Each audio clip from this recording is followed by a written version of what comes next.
Hello everybody, welcome back to another episode from the Multi-Tools and Blades channel. Today we're going to have a look at a collection of Morakniv knives. These are Mora knives from Sweden. Now, if you're unfamiliar with Morakniv, they've been around since 1891 and they're still making knives in the same location. In Sweden it's perfectly legal to carry a knife around your neck, a neck knife, and it's quite a tradition to do so. So today we're going to have a look at the full spectrum of what they make. This is the top end of the range, which is the Garberg. We'll come back to that. We also have the tactical bushcrafting knife. This is the tactical. I have three different kinds of these, different blade material, different blade shapes. And we have the Eldrs, which is the neck knife I was referring to. It's available in a variety of colours, so there's something for everybody.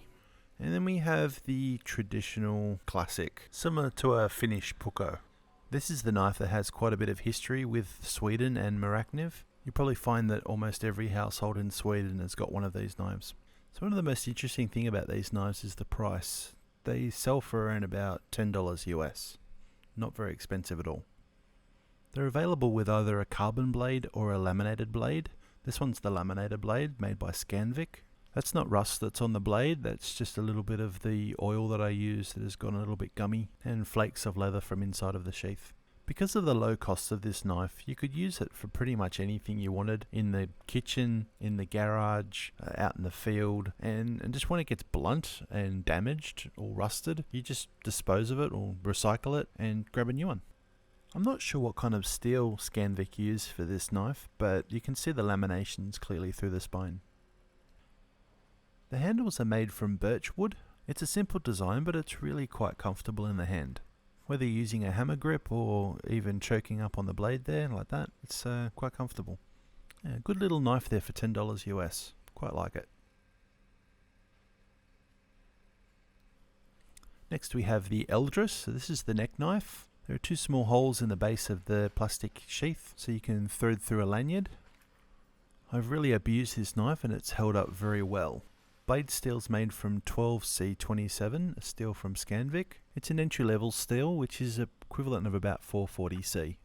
The blade's a little bit too thin for my liking, and the tang only goes about halfway up inside the handle. But again, this is another entry-level knife, so it only costs about $20 US. So what you're paying for, you're actually getting a really good knife for the money. The handles are made from TPE plastic, which is not soft, it's quite hard. It's not as grippy as the Sweiser handles that I reviewed recently.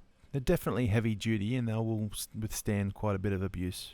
Would have been nice if they were a little bit softer though. I do like the texture. If I was using it with gloves or in wet conditions like in the snow, it'd be really good. Unfortunately I can't test that out because I live in Sydney, Australia and there's no snow anywhere near here.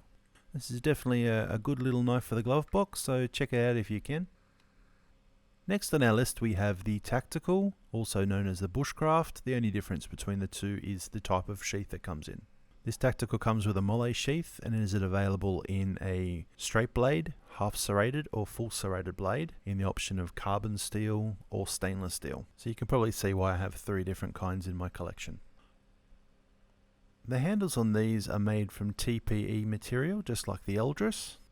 They can take quite a beating and they were designed for and used by the Swedish military. Having worked for the Morakniv distributor here in Australia, I've handled quite a lot of Morakniv knives and this model here would have to be the most comfortable and most ergonomic one that I've ever had. Couple that with a thick blade and the great handle material, this knife really outperformed my expectations. And the molle sheath is really convenient too, not only for military applications, but also mountaineering or people that just use webbing systems because they don't like to use a belt.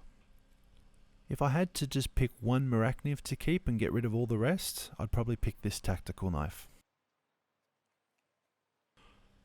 Lastly but not least is the Garberg. Comes with this premium leather sheath which is handmade, just oozes quality all over it. I don't think I've got another knife that has a sheath quite this thick. Maybe one of my Spyderco bushcraft knives. Then again, you're paying 5 times more for that knife than you would be paying for this. What differentiates this from every other Morakniv out there is its full tang. You can see the tang sticking at the bottom of the pommel there.